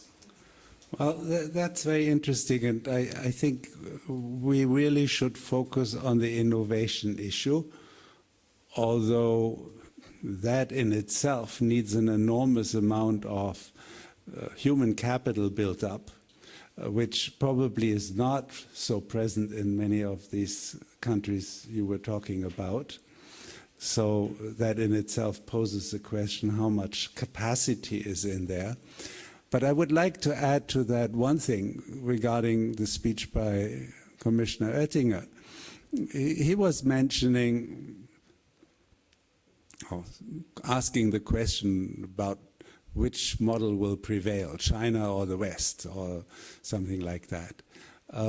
This is a question that we used to ask during the Cold War. I don't have any doubt about this nowadays, that there's only, especially as you rightly point out, with stagnating population, growth comes from innovation. And innovation comes from intellectual flexibility, openness. I do not think that the Chinese model of government control and controlling the minds in many ways will offer those kind of opportunities. China is doing well by copying what has been invented in very innovative and intellectually flexible countries. But with that is the question also, this human capital that creates innovation and financing that kind of innovation. Is Frankfurt capable of providing that? Professor Winkler, you have looked at these kind of infrastructure and network aspects in the financial area. Do you think that Frankfurt could actually catch the ball and take up this kind of these opportunities that Mr. Markovic has mentioned, or do you think it is rather a competitive advantage that London will maintain come what may? Well, it's a bit difficult after all these big debates which we had definitely in the second, the third panel to talk about now financial centers. But I don't think that is an issue that Frankfurt can. The question is, will Frankfurt do that? And that is a different question. I think Frankfurt can and could. The question, will it move? And here the economic history and theory suggests that movements of financial centers as a whole from one city to the other city have not been observed, and actually for good reason. The first reason is that there are strong network effects which are characterizing financial centers. So they are there because people meet there and people go there in order to meet, which is reinforcing each other. So it would need a really big shock that something major happens with regard to the localization and the size of financial centers. Actually, when I was listening today to some of the presentation, there was the mentioning of the international role of the euro. I recall 20 years ago when the euro was created, many people thought that the euro would now become an international currency, which it actually became, but it would actually also be in a position to threaten the dominant role of the dollar. And we have seen that this has not been taking place. This doesn't mean that the euro is not an international currency, but it shows that political events like the creation of the euro as such are not enough to change the key parameters of the global financial system. I also don't expect for this to happen with regard to financial centers. So to answer your question, I think Frankfurt can, but I don't think that it will in the sense of taking major pieces away from London. The evidence which we have so far support this also. What we see is, there has been now just a project done by two colleagues from the University of Heidelberg, that we see, yes, we see some relocations in certain parts. For example, in banking coming to Frankfurt, in asset management going to Dublin and to Luxembourg, but these are modest relocations. Until now, at least, we have seen that London will remain the biggest European international financial center. And actually, the main threat I would see for London is not Brexit as such, but if due to Brexit and other political circumstances, London would lose its international openness. However, this is not foreseen, or actually the likelihood that this happens can be the same question can be posed to Frankfurt or the European Union as a whole, given the political developments which also have been discussed in the last panel.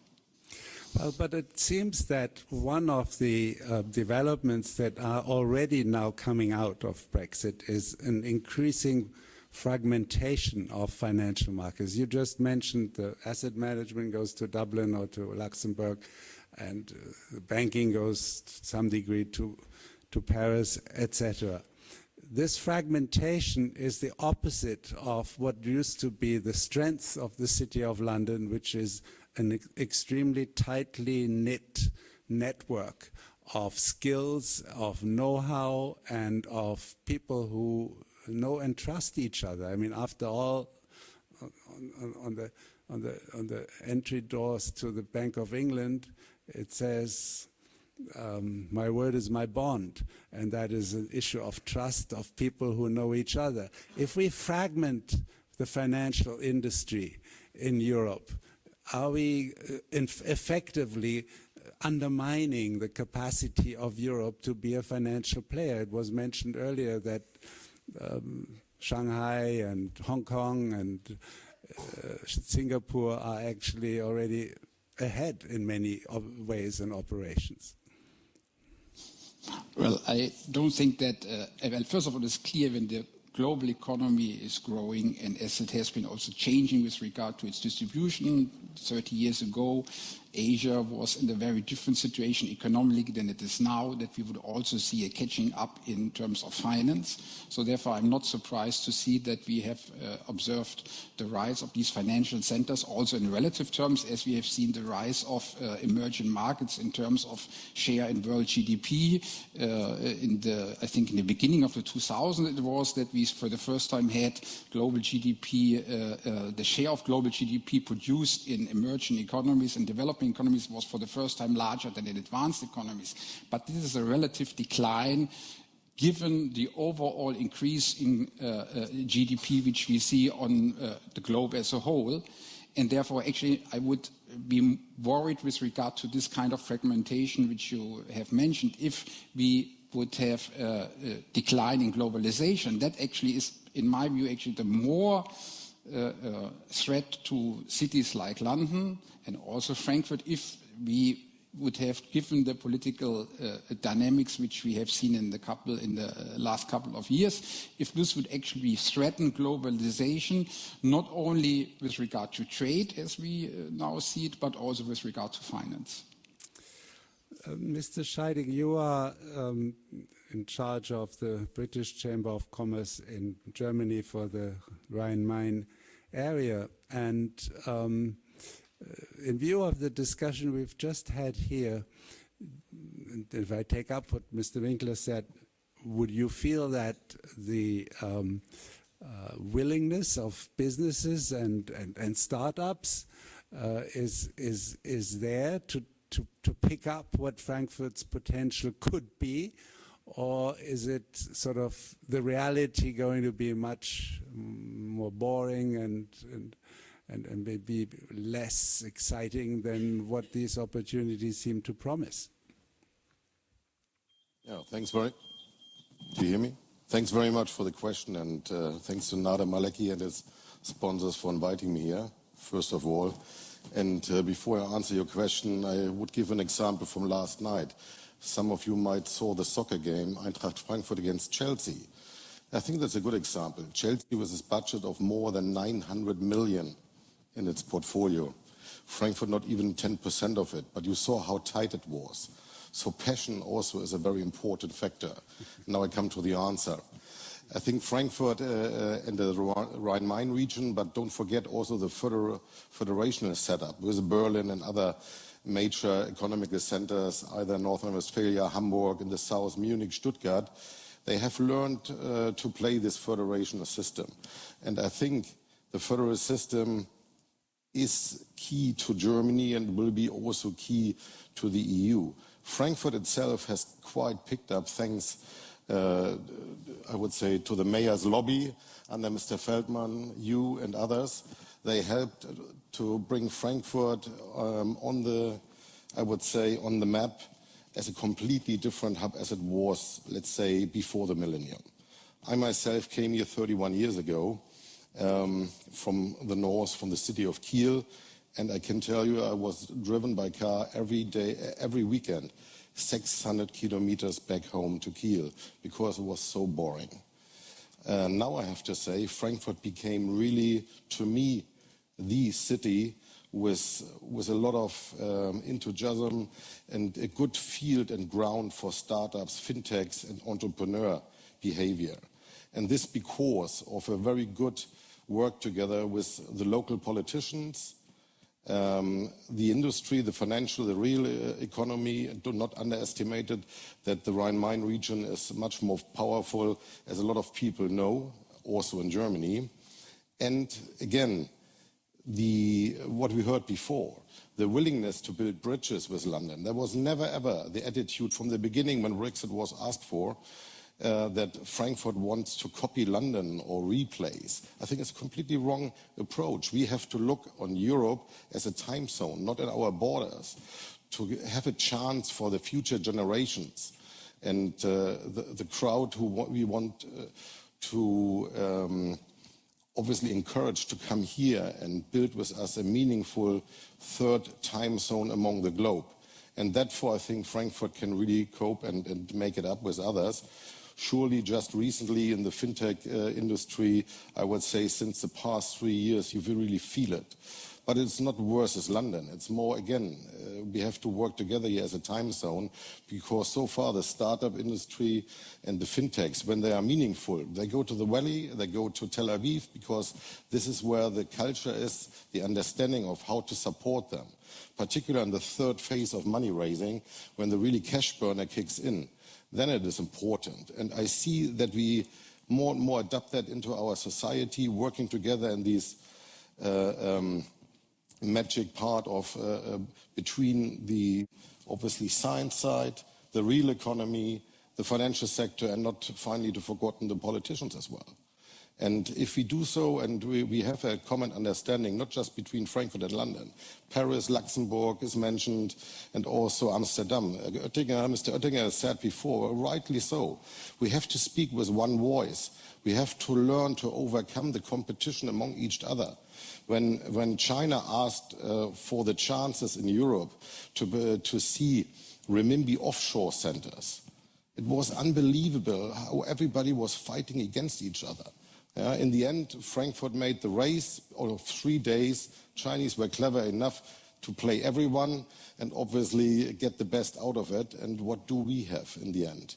If we don't stick together and learn more how to play our strengths, it is definitely what we need. And I see in Frankfurt a lot of good initiatives, also because it became a true, really open international cultural city.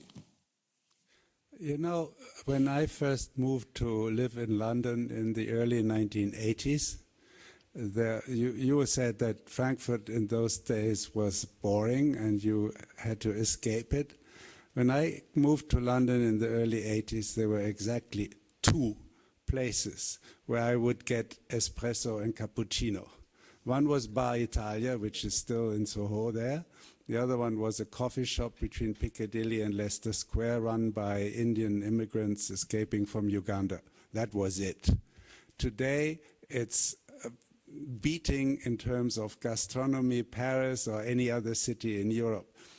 This is kind of innovation in terms of lifestyle that of course attracts. And I guess the price we have to pay in London is that we have traffic jams all the time, and you will probably get that in Frankfurt too. But it is also a sign that innovation is attracted and conglomerates with innovation and attractivity. I would like to ask a last question to Mr. Markovic. When you are looking at the broad world that is in your portfolio, if I may call it that way, and you said innovation is so important for these countries.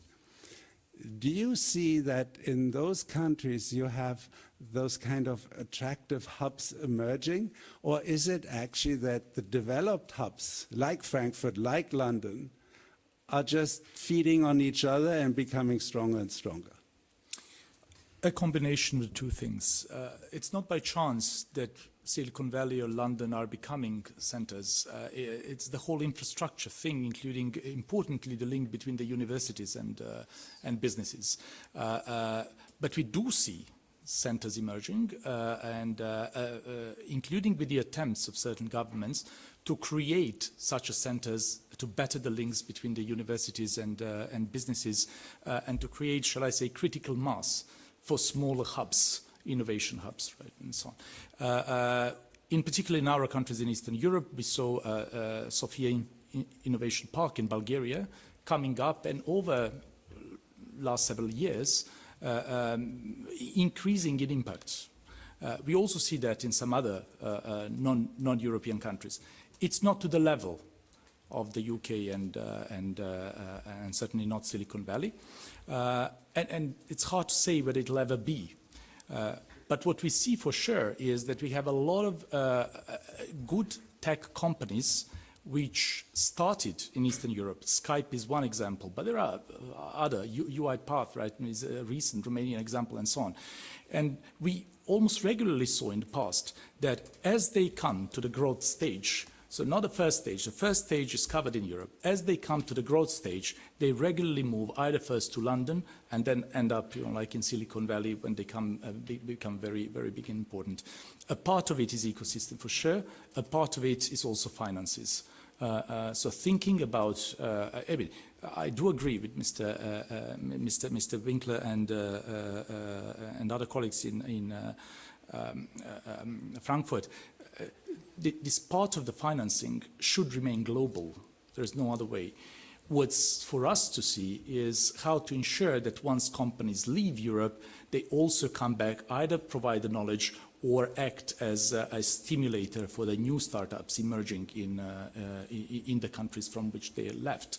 If you take a look at how the US model works, the major funding sources for the new startups comes from previously successful startups, Bill Gates of the world and so on. So I'm always wondering whether we can replicate that model or whether in Europe we should actually seek some of the specific models involving more banks and so on into funding innovation. So the snowball issue is obviously very important. You mentioned also that universities are important pillars in this whole development. And we're coming to the end of this very intensive and interesting day, for which I'm very grateful. Here at the LSE, we are, of course, one of the lighthouses of intellectual innovation. Not only that, some people say, oh my God, what will happen after Brexit? Foreign students will no longer come. I think nearly 60% of faculty of the LSE is actually continental European, and we are a truly international university. But what is so interesting is that at the same time, especially with respect to European studies, this year our enrollment and applications for studying at the European Institute, European policies, have been up despite Brexit. So clearly quality works, and I'm very grateful for having had this opportunity to share and participate in this very innovative, truly innovative new way of doing conferences across 4 cities. So if I may just ask the director of the European Institute, which has chaired this particular issue here, if you would like to say a final word and maybe use the microphone here. Could I jump in before you do that, because you may wish to address this issue as well. And that's the issue of linkages between British and German universities, which I think is a very interesting development. Maybe you all know more about it than I do, but I found out 2 or 3 weeks ago that Oxford is linking up with 4 universities in Berlin. I understand that Birmingham and Frankfurt universities are linking up, and I'd be very interested to hear from you when you address us what, if any, LSE's plans are in this direction. So Simon Glemmerding is the director of the European Institute within the LSE. Well, thank you very much, everybody. It has been an extraordinary day. Frank Scheideg's remarks on the football did remind me that the Frankfurt scene from here does look a little bit like the post-match analysis of Champions League with all the decorations behind you. It looks extraordinary. But actually it's a remarkable technological achievement, and it's it's a wonderful sight. I think I should imagine in your room too, there are technical assistants around, and I'm sure we should also thank the people who've been helping us out today. On the immediate question of links between universities, it is worth saying that the European Institute, as well as a number of departments at the LSE, have double degrees for master's students in a number of places. The European Institute already has a double degree with Sciences Po in Paris, and starting up next year with Bocconi. And we're looking forward to further developments on those fronts. So that's very exciting, although we're also starting up with Fudan. So it's not only going to be Europe that we're going to be looking towards. Well, when I spoke this morning, I mentioned the great German thinker Immanuel Kant. I want to finish today with reflection on some words by a great French thinker, Paul Valéry. Paul Valéry was a poet and essayist, and in 1919, when Europe had just made a first enormous attempt to destroy itself, he wrote an essay called The Crisis of Spirit. And he looked back at our history and commented that there are many, what he called, for us, beautiful, vague names of the past which have fallen into the abyss of history. And he said, it's deep enough to hold us all. Yeah. And Paris, London, Amsterdam, Frankfurt, you know, we can say one day these too will be beautiful, vague names. However, he saw this awakening to our own mortality as a kind of challenge to us as well. It wasn't the end. In fact, when I heard the news of the Brexit referendum, which I have to say left me absolutely speechless at the time, I was in Brussels, in fact, on a European Research Council panel, and the wonderful young German chair said to me, "Oh, Simon, would you like to say something?" And I thought, how can I say anything at all right now? But I wrote on the board something from another great European, from Shakespeare, who said, in a line from King Lear, when actually King Lear is nearing his own death, he says, "The worst is not, so long as I can say, this is the worst." And that's because, of course, he's not dead yet. As long as you can say something, it's not all over. And so even if what you're saying is, this is the worst, that's not the worst. The worst can be avoided. And I think everybody who's been participating today across Europe, in Paris, London, Amsterdam and Frankfurt, show us the still beating heart of a European promise that is not exhausted. I don't know what's going to happen in my own country. It seems to be everyone in the dark. I mean, let's say that experts as well as ordinary citizens have absolutely no idea what's going to happen. But I do hope this is the worst. Yeah. So thank you very much. Thank you. Marvelous array of quotations. Over and out.